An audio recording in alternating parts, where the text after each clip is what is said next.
Hey guys, welcome back to Donor Egg Diary. Today I wanted to share some, personal advice, the stuff that kind of experience teaches you, or at least taught me. So, when my husband and I began this journey well over a decade ago, our regular family doctor referred us to a local clinic about 2 hours away, after we had been trying for about 6 months.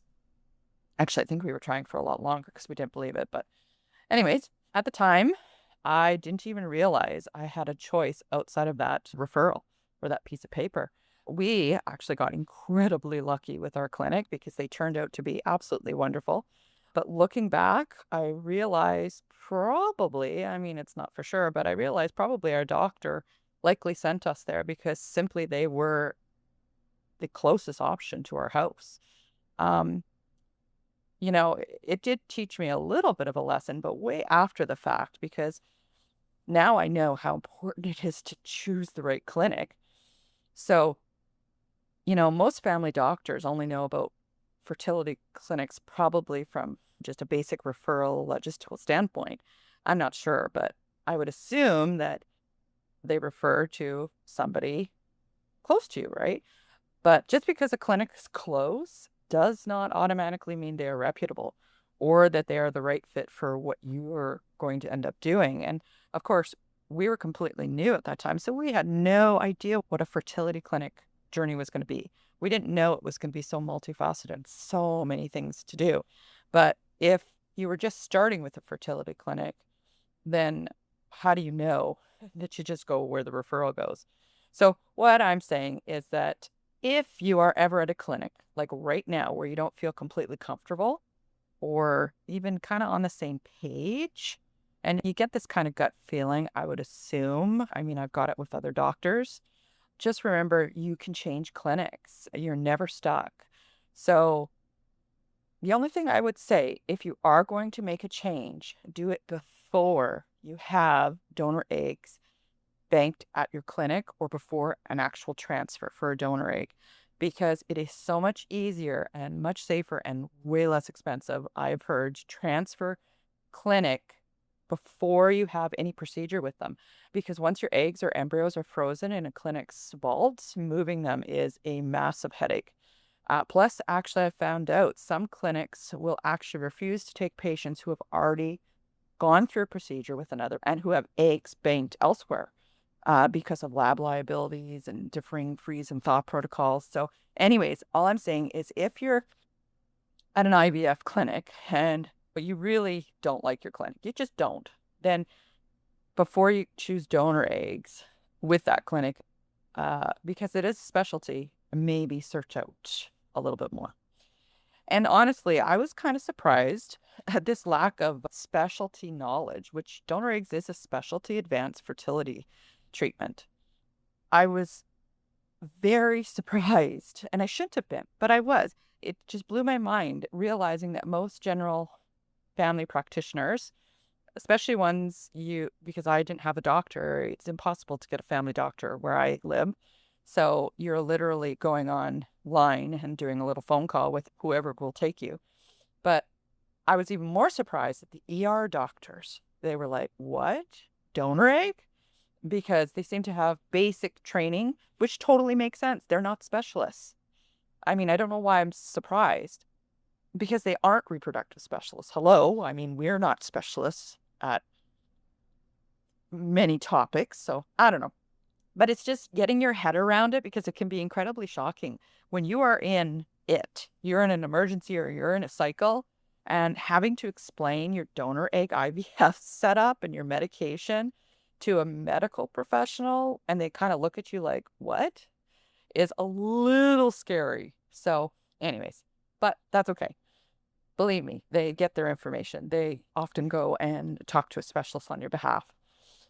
So just know that the general medical world doesn't always have the specialized answers you may want, and you have to look beyond kind of the normal stuff when you're looking for a clinic that you probably already know to do, like making sure the clinic has good stats for donor egg success rates and that they work with partner egg banks because that means that they and you have to verify this, that means that they have proper handoff training, which also increases the success rates.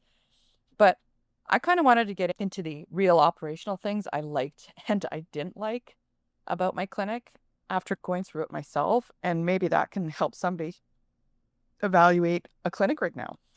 Maybe it'll help. Anyways, because general doctors shouldn't expect to have specialized training, what I absolutely deeply loved about our clinic was the nursing staff.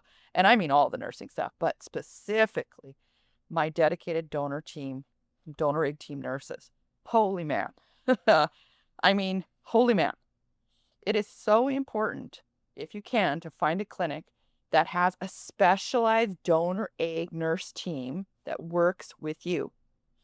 Usually they have training in this, like there's an actual training, because this is, third party reproduction comes with emotional and physical layers. And when you're dealing with donor eggs, you need empathetic nurses first, not brute nurses that are like process based. So, nurses who don't have specific training in these challenges, uh, you know, I'm sure they would find it very hard to deal with us, what I call donorzillas, who are walking into the room truly, deeply already IVF traumatized and hyper vigilant on what they're supposed to do with donor eggs and their cycle. So, anyways, because we live 2 hours away from our local clinic, going down there for every single tiny visit just wasn't realistic. So, we were able to opt for almost all of our consultations and conversations via speakerphone, which I loved. It worked beautifully. And honestly, I preferred it. It was a huge relief to not have to constantly need to be physically in the clinic to be taken care of. And they reach out a lot. Because of that distance, I highly recommend choosing a clinic that gives you a direct communication portal to your specific team. So, not just to the receptionist, to your team. So, I had to my doctor's team, and then I had to my donor egg team, my nurses. And I had 2 nurses that were assigned to me for sure that I know of because I was always talking to them. It is incredibly soothing to be able to send a quick heads up message or ask a frantic question when you're in it, or and know that they would always get back to you and you could reread their written answers 20 times over when you needed to. And my husband could read them. And the other nurse, if she wasn't on that day, she could follow the conversation. It was absolutely brilliant. So highly recommend a clinic that gives you direct communication email portal to your specific nursing team.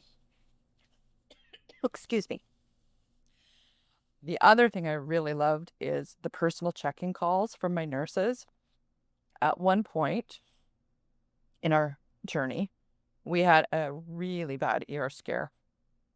And when the nurse called the next day to check on me after she received the ER report, because I was out, but she called me, and her first response was not clinical.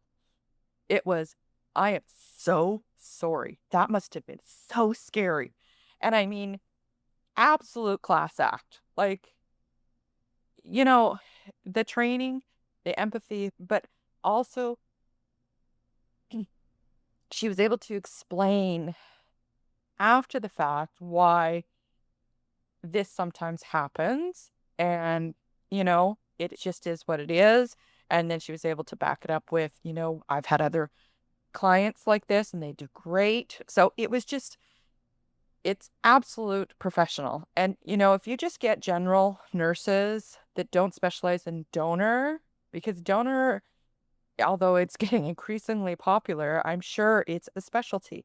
So, they have how many people going through versus IVF? I don't know, but I'm sure it's less than own egg IVF at this point, although I think it's going higher. It's crazy.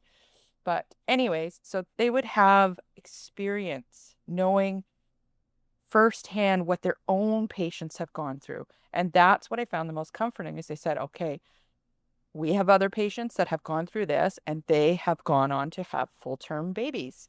So just for hope, they were very careful with their words. That's the other thing. They never promised anything. They were very direct. They didn't BS you. They said, no, that's not right. And if we were wrong, they would call us on it. So, I mean, they're a special brand.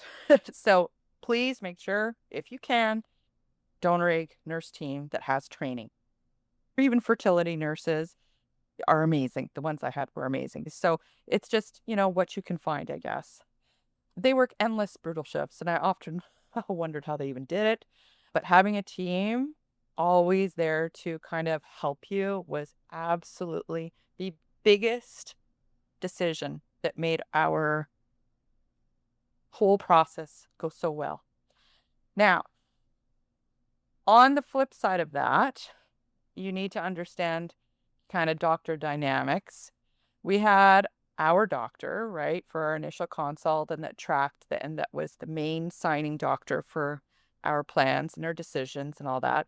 But we did end up seeing a ton of different doctors, and even the doctors that did our procedures were completely different.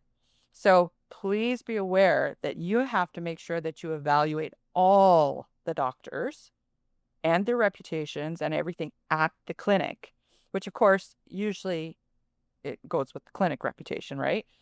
Because you never know who you're going to get. And I remember going into our transfer and I was like, where is our doctor? Actually, that was my hubby. I wasn't even concerned. And I said, oh, don't worry. They're all so amazing. And they are, because I had already pre-checked up on a lot of them. So really remember that it's not just one doctor. You got to be comfortable with probably quite a few within the same clinic if it's a larger clinic. The only thing we really had to go into the local clinic for was this sonohystogram, which didn't take very long. And then after that, medicine pickups. Transfer itself had to be at a satellite clinic that was much farther away.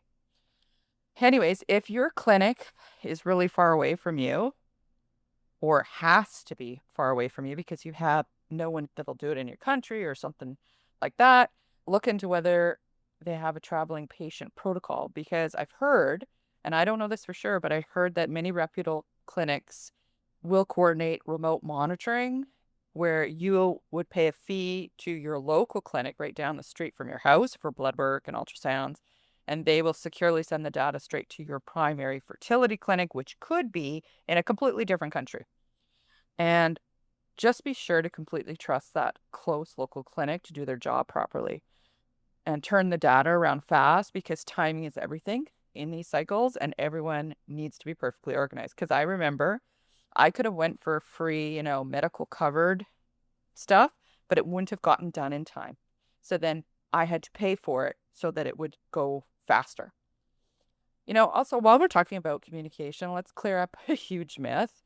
A lot of people assume that if the nurses would just pre-warn you about every single rare, weird side effect or worst case scenario that could happen, that the experience of actually going through it would be easier. I learned that this is completely untrue. Even if a symptom is statistically normal for some people, it is still 100% terrifying when it is actually happening to you and your baby and your future. So I learned you don't need a laundry list of hypothetical scares ahead of time, but you do need a team who will answer you with genuine empathy when a real crisis hits. So once again, it comes back to the nursing team. Now, as much as I absolutely loved my clinic, there was one major thing I really didn't like about it, and it's just my own personal preference, and it was how the after hours emergency on-call doctor system played out in our real experience. I forgot to ask to explain the actual process, I guess, of calling in before a crisis hit. I mean, I thought, okay, on-call doctor, you call them, right? Which, you know, but when you're trying to decide if you are completely overreacting or if you need to literally run to the nearest ER, you don't want to feel uneasy or confused about whether you should be picking up that phone or not. The other thing, make sure the emergency number from day one is on your fridge, because we actually had to call our clinic to get our answering machine to get the actual emergency on-call number because we didn't have it. So when you're in an emergency and bleeding all over the place, not cool. So when my emergency happened, one of them, I was absolutely terrified. I actually had fainted while going to the bathroom, and it's actually very common, but heck if I knew that. So I dialed the on-call number, but when the doctor answered, it kind of felt like I was, I don't know, interrupting a guy eating Sunday dinner with his family. Like, I was literally shaking, panicking, and bleeding out, literally. And I found it so incredibly hard to explain what was actually happening because I was literally like, I was over the fainting, but I was so in shock of what just happened. And it was weird to be talking to a complete stranger who didn't even know who I was. I will admit, I felt a bit miffed when he bluntly said, well, that could be completely unrelated to a donor cycle, so just go to the ER. And it was pretty quick that he said that. So I'm thinking, okay, probably good advice. So at the time, though, it felt like a little bit of a cold handoff. Like, why are you bothering me? Like, duh, go to the ER. Which, of course, now that I think back about it, but you worry, like, okay, am I overreacting? What's going on? Yeah. Anyways, looking back with a clear head now, I know that's really all they can say to you during a frantic 2-minute phone call.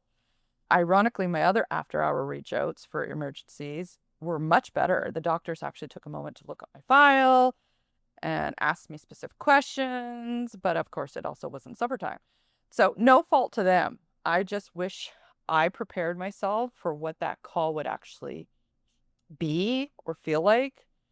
So, my personal advice is when you have to dial the emergency line, the second they answer, I found it much easier just to state my name, state who my primary doctor was, and explain the exact type of IVF cycle, excuse me, all in that like one sentence, and then deliver the situation.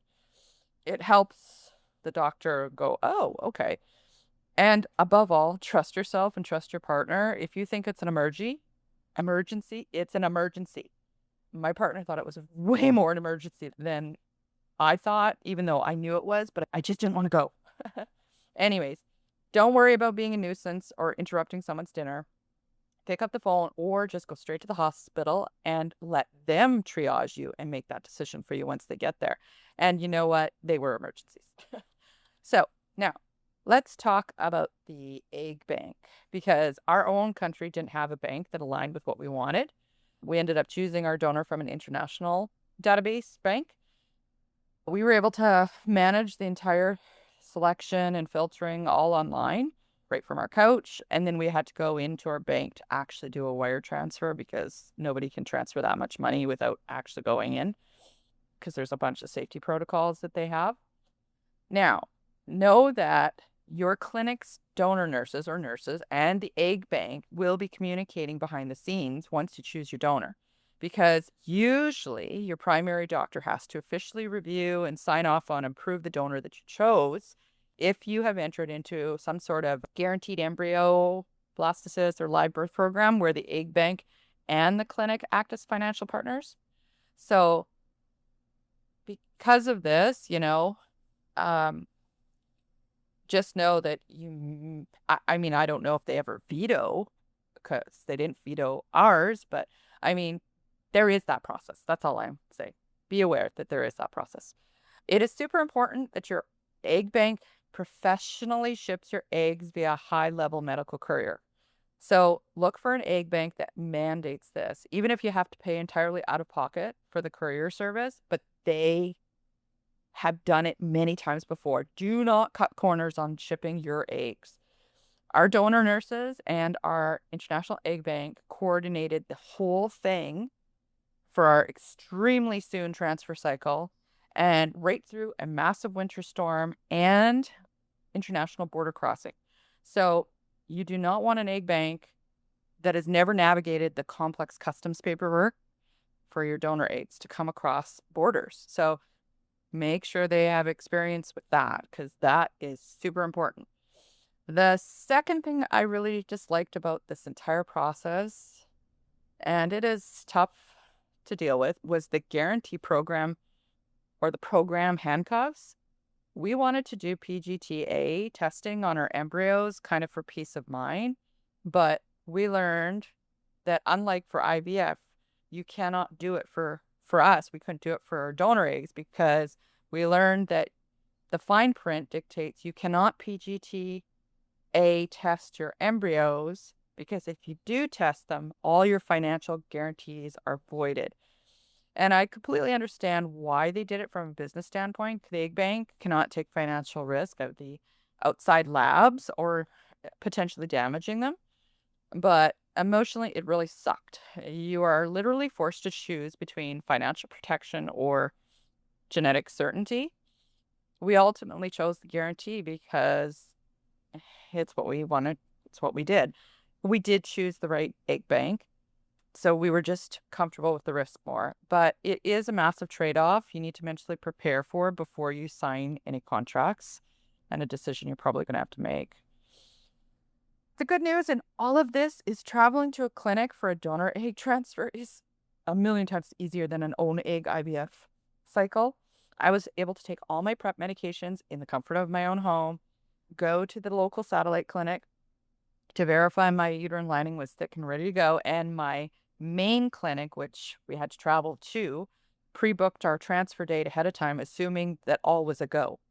So once we got the green light, we ended up traveling for 5 days. We traveled down for had some sperm drop, and then you usually have to stay at least until day 5 or 6 just to make sure that the eggs are ready, because sometimes eggs take a little bit longer. Anyways, we were able to get away with only taking 4 days off work with a fifth day as a backup. If you live much further away and are hopping countries, you likely need to pre-book a full week off and head out. But I mean, no matter how far you are traveling, it's expensive, but purchase the cancellation insurance for your entire thing, like all parts of your trip. It cost us quite a few extra bucks, but knowing we could get 100%, and make sure you read the fine print, 100% of our money back, or that we could transfer it to another time quickly. Because remember, you might not get your money back before you need it again a week later or a month later. So just read fine print here. But we had a insurance policy where we would get our money back right away if the timeline shifted, and it helped us know that no matter what, we could still do it again. My biggest piece of travel advice: splurge on the best hotel that is located as close to the fertility clinic that you're getting your transfer in as humanly possible. I mean, like walking distance if you can, assuming it's a safe area. I would assume it would be. We did it. It was like literally maybe 10 blocks away. It was like a less than a 5-minute drive. It made so much difference for us. We got a fantastic night's sleep. We skipped all the morning traffic and the panic, of getting the sample there within the hour. And we actually had the embryologist forming our eggs within 20 minutes. Like, wow. It was a huge feeling of satisfaction to have that happen smoothly and sooner rather than later. And remember, when you drop off your sample, it takes about 5 to 10 minutes to actually get all the paperwork done, to transfer it for identity and all that. So you want to give yourself an extra 5 to 10 minutes for parking. So the closer you can get, the better. Now, was the trip back home glamorous? Oh, no, no, no, no. I had to administer vaginal progesterone medications 3 times a day, which I'm sure most IVF people have done. And trying to manage that timing, because it's very strict timing, inside awkward public restrooms is a memory I wish to forget. But you do what you got to do to get your baby home safe. Anyways, once we were finally back in our own house, the real work actually began. Feet up, warm tea, warm food, fuzzy socks, and chilling out with clean organic foods for 2 weeks until we finally got our beautiful big fat positive.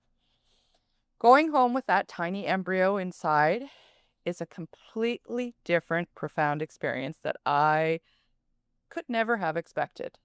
And then after that was interesting, but that I'll leave for all the other episodes. Until next time, keep moving forward. I hope this helps.